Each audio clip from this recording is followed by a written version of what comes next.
12시에 많은 참여 바랍니다.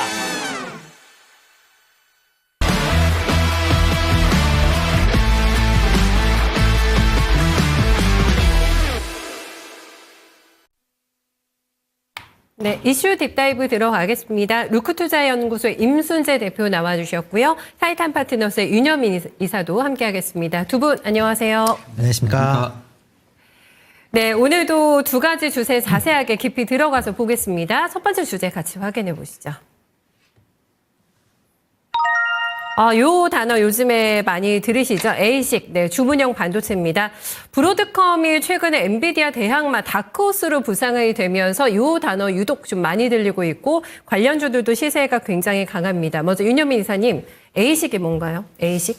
네, 일단 뭐 앞에서 다 말씀을 해주셨습니다만 약간 AI 반도체가 좀 발전하는 방향에서 제가 볼 때는 좀 2세대로 불린다라고 볼 수 있을 것 같은데 1세대가 뭐 CPU, GPU라고 하면 이제 2세대. 네. 이제 어떻게 보면 이제 주문형 반도체, 특히 이제 AI에 좀 특화된 전용 반도체라고 볼 수 있을 것 같고, 최근에 보게 되면 좀 뉴로모피라고 해서 이제 3세대까지도 일단은 뭐 개념상으로 나왔습니다. 뭐 뉴런과 시냅스 어떤 구조를 모방한 신구조라고 볼 수 있을 것 같은데, 네. 어쨌든 2세대라고 좀 보시면 될 것 같고요. 특히 범용적인 GPU, 사실 이제 엔비디아의 어떤 칩은 상당히 범용성이 강하기 때문에, 네.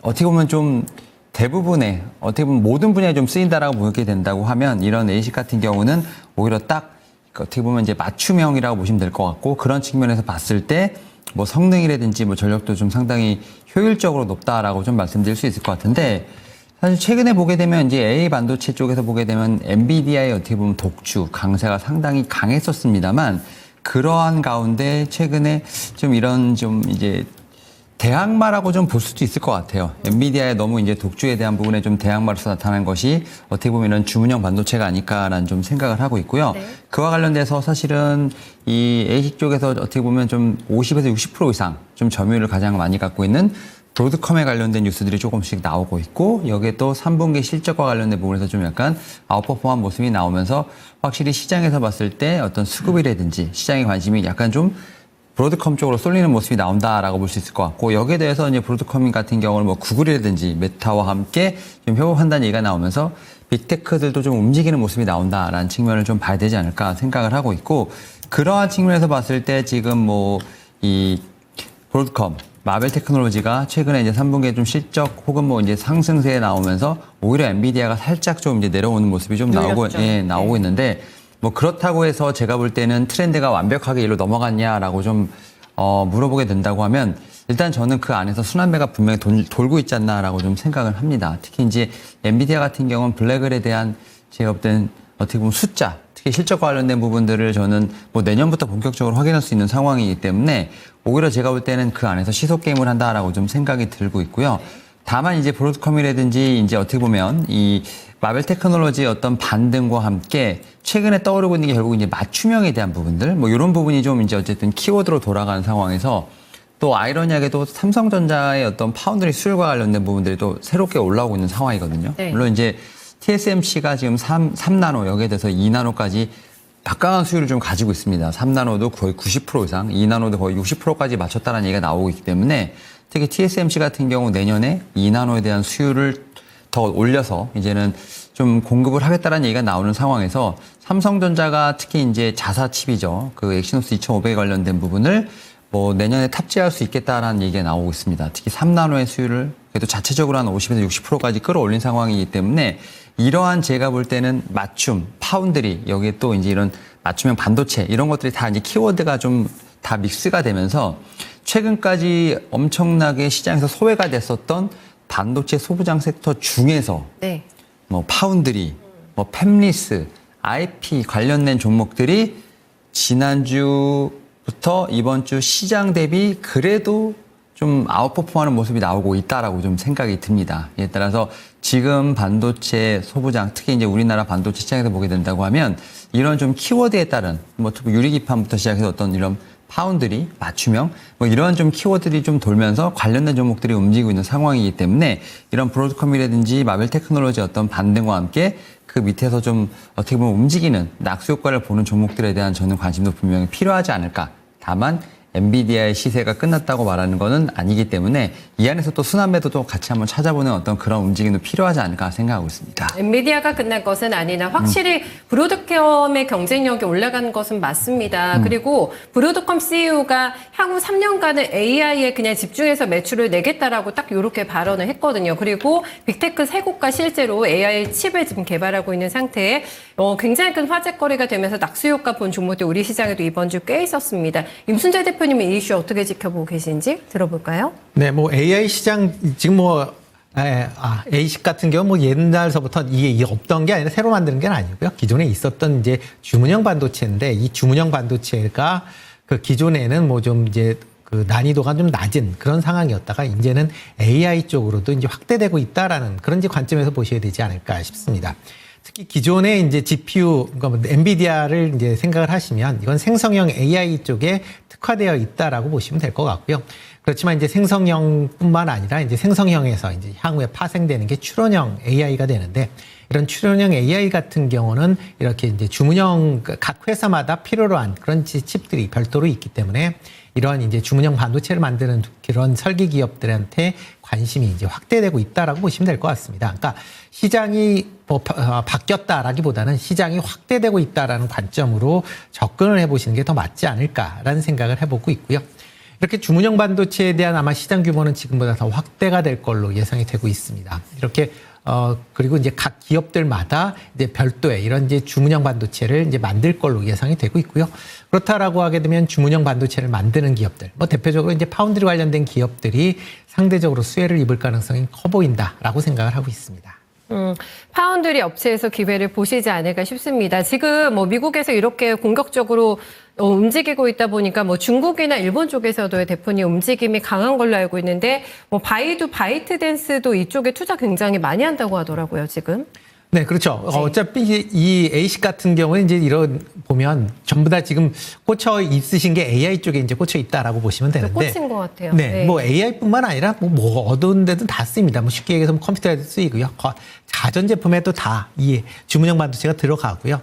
자동차에도 들어가고. 네, 다 그러니까 맞아요. 모든 이제 이제 전자기기엔 다 이제 이런 반도체가 들어간다라고 보시면 될 것 같고요.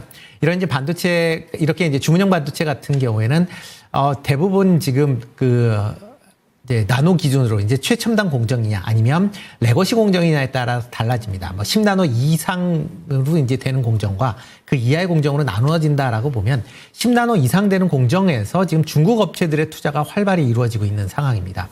특히 그 최첨단 공정을 중국 업체들의 진입을 그러니까 막기 위해서 지금 뭐 반도체 장비들의 수출이 상당 부분 제한이 되다 보니까 중국 입장에서 보면 최첨단 쪽뿐만 아니라 이제 레거시 부분의 투자가 좀 더 확대가 되고 있고요. 그러다 보면 중국 업체의 지금 기술력도 상당히 지금 올라와 있는 상황이기 때문에 이런 레거시 반도체 관련된 주문형 반도체들에는 아마 강점을 가질 가능성은 향후에 있고요.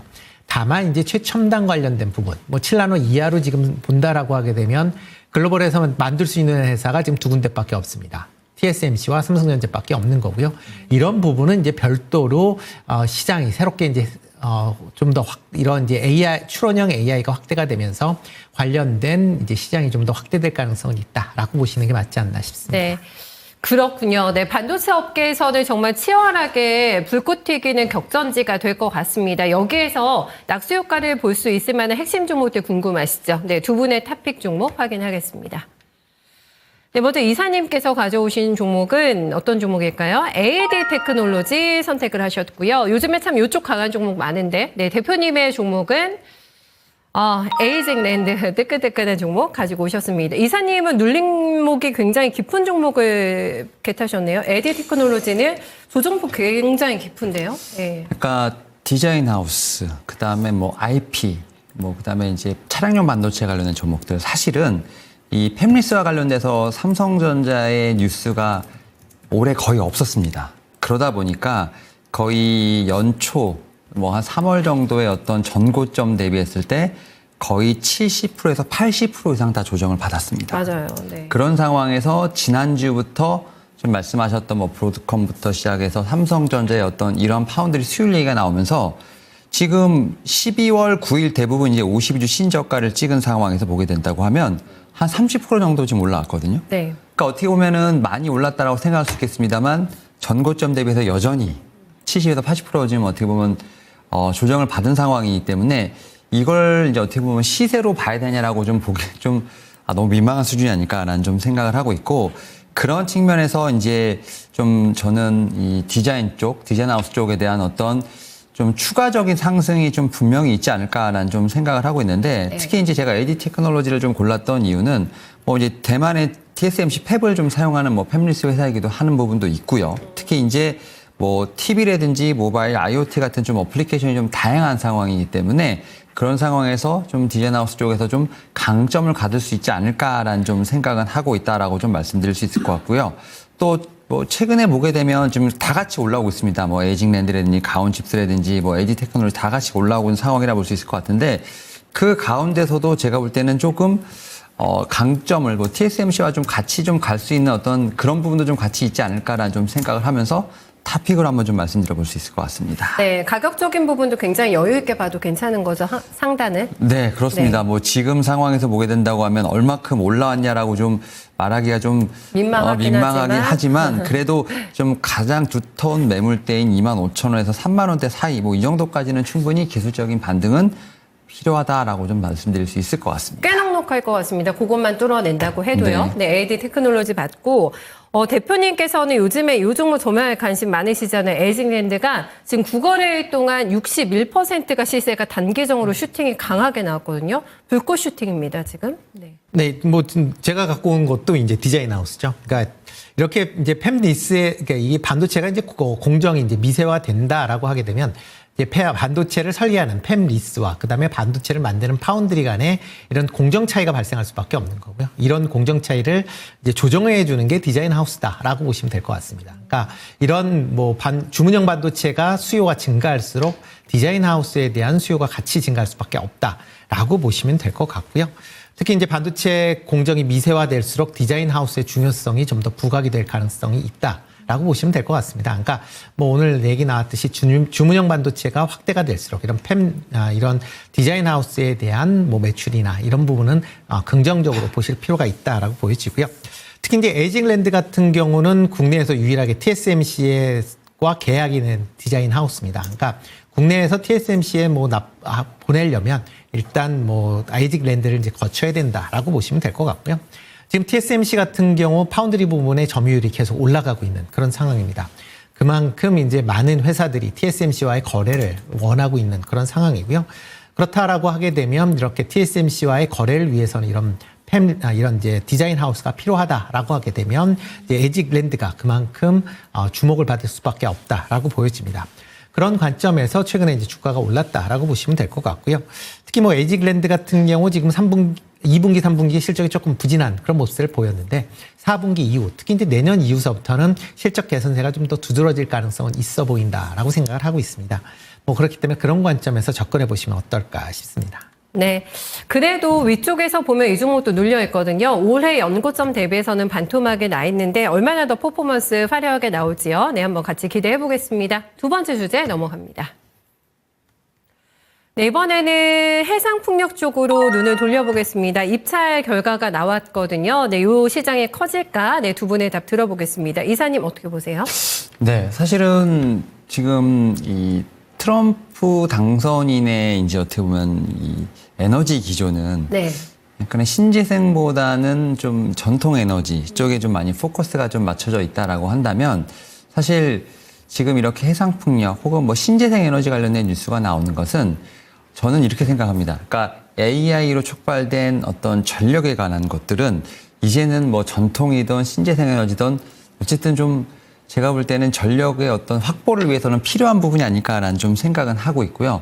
그런 측면에서 방향성에 대한 부분보다는 어떤 속도 조절이 좀 필요한 어떤 그러한 제가 볼 때는 분야가 아닐까 생각을 하는데 말씀하셨던 것처럼 풍력과 관련된 지금 시장 우리나라에서 상당히 좀 커지고 있다라고 좀 말씀드릴 수 있을 것 같고 뭐 지금 설비 경쟁 입찰 결과가 좀 나왔다라고 좀 말씀드릴 수 있을 것 같은데 이게 해상 풍력과 뭐 육상 풍력 여기에 또 해상 같은 경우는 부유식이냐 고정식이냐에 따라서 약간 좀 다른 부분이 있겠습니다만 어쨌든 우리나라 같은 경우 좀 상당히 많은 프로젝트가 좀 진행되고 있는 상황이고 여기서 또 이제 어떻게 보면은 뭐 남해를 중심으로 한 제가 볼 때는 어떤 좀 해상 폭력에 대한 부분에서 좀 선두를 이끌려고 하는 좀 그런 움직임이 상당히 많이 나오는 상황이기 때문에 지금 올해 지금 입찰 결과가 지금 나왔습니다만 지금 한 2GB? 근데 이제 내년이 갈수록 또 이게 좀 더 늘어난다고 합니다. 뭐 지금 보게 된다고 하면 3.3에서 3.5GB까지 좀 증가할 것으로 보이기 때문에 확실히 정부 주도에 대한 부분들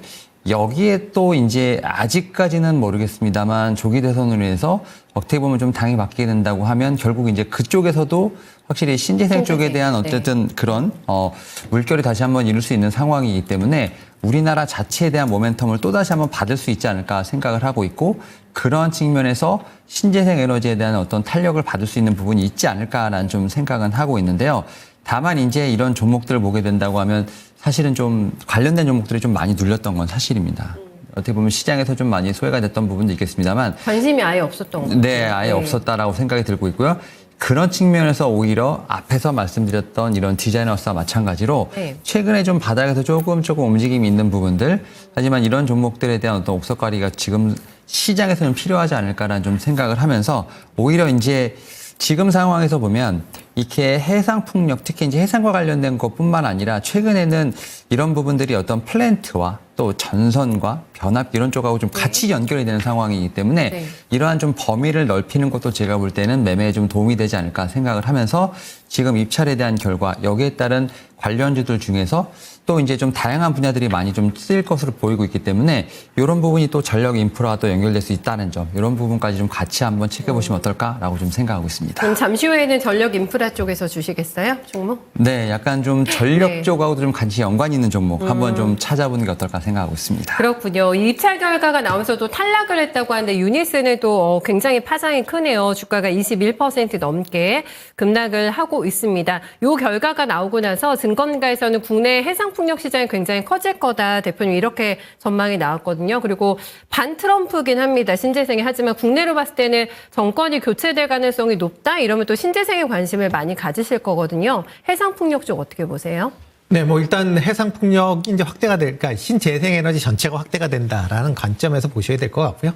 가장 큰 이유는 뭐 탄소 배출 감소를 위해서는 어쩔 수 없이 이런 신재생에 대한 투자가 확대가 된다라고 보시면 될 것 같습니다. 뭐 정부 같은 경우도 이제 전력 수급 계획을 본다라고 하게 되면 2030년도까지 해상 풍력 발전량을 18.3기가와트까지 이제 확대를 하겠다라고 얘기를 하고 있습니다. 작년 말 기준으로 한다라고 하게 되면 해상 풍력, 국내에서 해상 풍력 규모가 125메가와트입니다. 그러니까 지금 뭐 목표량 기준으로 보면 아직 이제 1%도 안 되는 그런 이제 수준이다라고 보시면 될 것 같고요. 정부가 예상했던 18.3기가와트 규모로 이제 해상 풍력 규모를 확대한다라고 하게 되면 총 100조 정도의 자금이 필요한 그런 상황입니다. 그러니까 향후에 이제 뭐 2030년도까지 풍력 시장이 한 100조 원 규모로 이제 확대가 된다라고 보시면 될 것 같고요. 그러다 보면 당연히 여기에 관련된 기업들이 수혜를 입을 것이다라는 기대감을 가질 수밖에 없다라고 보시면 될 것 같습니다. 다만 이제 이런 기대감이 큰데 문제는 이제 그 내부적으로 보면 좀 더 세분화될 필요는 있다라고 좀 생각을 하고 있습니다. 그 이유 중에 하나는 이제 해상 풍력이 이제 최종적으로 이제 인허가를 이제 받는 시점이 한 5.5년입니다. 그러니까 기본적으로 그러니까 지금 이제 인가를 시작을 해서 최종적으로 완성될 때까지 5, 6년의 시간이 걸린다라는 겁니다. 그렇기 때문에 지금 당장 뭐 이게 그러니까 선정이 됐다라고 해서 뭐 내년에 당장 수익이 발생하는 게 아니라 최소한 5, 6년 정도의 투자가 필요로 한 그런 내용이다라고 보시면 될 것 같고요. 그렇기 때문에 이런 대규모 투자가 이루어지기 위해서는 이제 자금적인 측면에서 국내 업체가 상당히 좀 부담으로 작용할 수밖에 없다라고 보여집니다. 그러다 보니까 국내 업체보다는 해외 글로벌의 이제 풍력 관련된 빅 업체들의 국내 진출이 활발히 지금 진행이 되고 있다라고 보시면 될 것 같고요. 그렇다라고 하게 되면 이런 글로벌 업체들의 진출이 많아진다라고 하게 되면 그만큼 국내 업체들의 파이는 좀 작아질 수밖에 없습니다.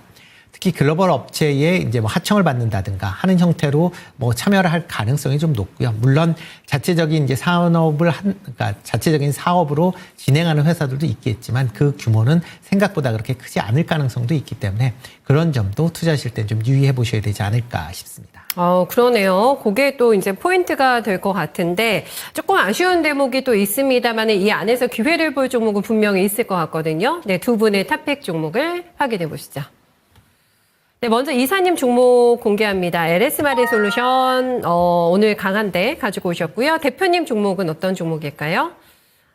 LS 마린 솔루션이 겹칩니다. 먼저 이사님, 네, 왜 고르셨는지와 함께 전략도 좀 들어볼 수 있을까요? 네, 저는 이제 앞에서 말씀드렸던 것처럼 해상풍력 하면 떠오르는 종목들이 좀 이렇게 딱 전통적으로 떠오르는 종목들이 있지 않습니까? 전통적인 풍력주들. 네, 뭐 CS 윈드나 뭐 베어링이나 SK 오션 플런트가 있는데 거기와도 분명히 연관이 있겠습니다만 앞에서 말씀드렸던 전력 인프라와 관련된 부분들. 인프라 쪽. 네, 인프라 쪽과 관련된 부분뿐만 아니라 또 이제 이 해상 풍력 쪽과 관련돼서 좀 새롭게 떠오르는 어떤 좀 키워드를 좀 저는 체크해볼 필요가 있지 않을까 생각을 하면서 네. 특히 LS 마린 솔루션 같은 경우는 어쨌든 입찰과 관련된 부분에서 태안 지금 해상 풍력 요즘 해적 케이블 이제 공급 우선 협상대로 좀 어쨌든 선정이 됐던 부분도 있고 안마 해상 풍력 쪽에서도 좀 우선 협상자로 대상이 됐는데 여기는 결국 이제 그룹에 대한 어떤 시너지도 분명히 있지 않을까라는 좀 생각을 합니다. 특히 이제 LS 전선 같은 경우는 해적 케이블 공급, LS 마린 솔루션 같은 경우는 시공을 맡아서 설계부터 뭐 거의 턴키까지 솔루션을 제공하는 어떤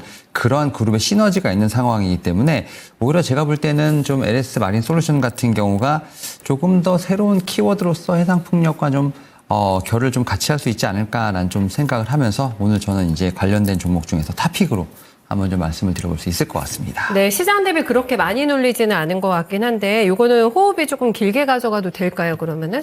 네, 지금 이제 앞에서 대표님 말씀했던 것처럼 네. 이제 좀 개화하고 있는 상황. 여기에 또해서 또 국내 업체보다는 좀 해외 업체에서 어떻게 보면 좀 많은 수혜를 받아갈 수 있는 상황에서 그 안에서 이제 숫자가 나오는 종목들을 좀 골라야 되는 상황이다 보니까 조금은 좀 호흡을 좀 가져가는 게 좋지 않을까 생각합니다만 또 우리나라 같은 경우 또 어떻게 보면 또 이런 리스크가 어떻게 보면 이 장점으로 바뀔 수 있는 다음 내년에 어떤 그런 상황이 또 펼칠 수 있는 상황이기 때문에 일단 상반기까지는 한번 좀 흐름을 체크해 보시는 게 어떨까라고 좀 생각해 볼 수 있을 것 같습니다. 네, 요 찐수혜주는 대표님 LS 마린 솔루션으로 보세요.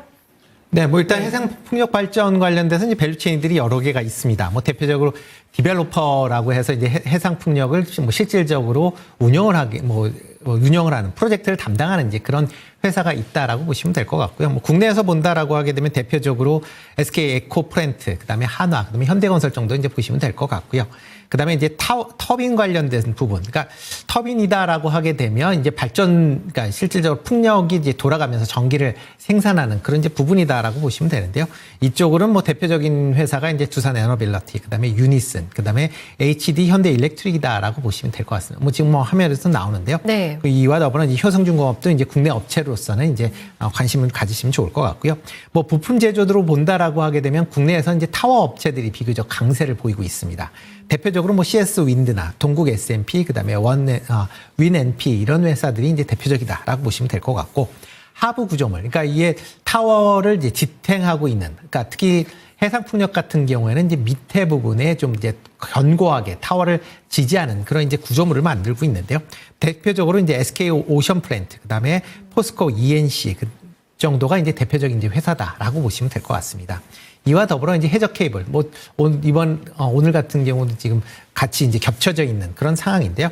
해적 케이블을 이제 설치하기 위해서는 뭐 이렇게 전문 업체가 뭐 불가피하게 필요하다라고 보시면 될 것 같습니다. 그 중에서 LS 마린 솔루션 같은 경우는 국내 유일하게 해적 케이블을 이제 설치할 수 있는 그런 업체다라고 보시면 될 것 같고요. 이와 더불어 이제 지금 미국에서 대규모 이제 해적 케이블을 깔 때 중국 업체들이 상당 부분을 지금 차지하고 있는데 중국 업체 같은 경우에 뭐 미국에서 이제 항상 얘기하는 국가 안보에 위협을 할 수 있다라는 그런 이제 내용들이 부각이 되면서 중국 업체를 배제하는 그런 이제 내용들이 지금 검토되고 있는 그런 상황입니다. 그렇다라고 하게 되면 중국 업체가 배제된다라고 하게 되면 상대적으로 국내 업체인 LS 마린 솔루션이 관련된 수혜를 입을 가능성도 있으니까 그런 부분까지 같이 보시면 어떨까 싶습니다. 네, 해적 케이블 업계 최강자는 두 분의 추천주로도 입증이 된 것 같은데 이 종목의 아웃퍼폼, 네, 얼마나 업사이드 남아있는지 기대해 보시면 좋을 것 같네요. 두 분 오늘 수고 많으셨습니다. 주말 잘 보내세요. 네, 이렇게 해서 이슈 딥다이브까지 함께했습니다. 여전히 시장은 뭐 더 빠지지는 않는데 지수는 정체 상태에서 외국인들의 매도와 함께 오늘 환율이 계속해서 찜찜한 대목이 되고 있습니다. 여건은 여의치가 않은데요. 남은 시간에 대응 전략 같이 고민해 보시죠. 거인의 시선입니다. 최병훈 전문가 만나보시죠.